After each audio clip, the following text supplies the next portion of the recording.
位咧，都係咧 Vicky 同埋 Stephen 咧成長路上見證佢哋係長大嘅每一位。今日咧有你哋嘅出席咧，我代表一對新人同埋佢哋嘅屋企人，為大家嘅嚟臨送上咧最真心嘅感謝，多謝你哋。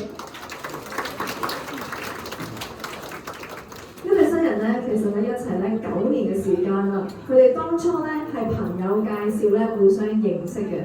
佢哋嘅性格咧可以話係一粒一突，或者好似用而家咧即係潮啲咁講咧，一個 E 人，一個 I 人，即係一個咧就活潑外向，一個咧就比較內斂沉穩嘅。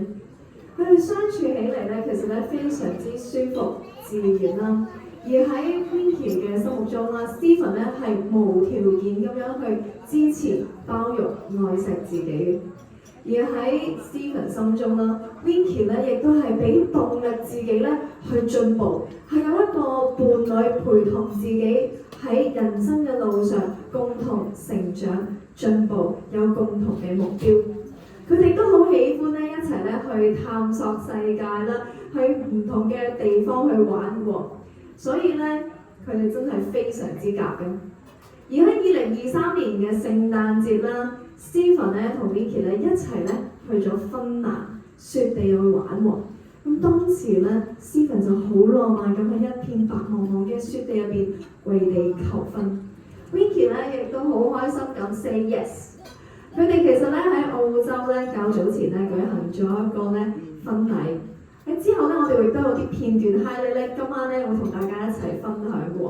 佢哋而家咧喺澳洲生活啦，亦都有咧兩隻非常好可愛嘅狗仔。大家咧睇到佢哋啲 pre-wedding 嘅相嘅時候咧，都應該見到有佢哋狗仔嘅可愛嘅蹤影。而嚟到今日香港，梗係要同大家咧慶祝飲翻杯啦。所以咧喺我哋陣間見到咧一對新人進場之前咧，佢哋預備咗一條咧片段同大家一齊分享。我哋事不宜遲，即刻睇片啦！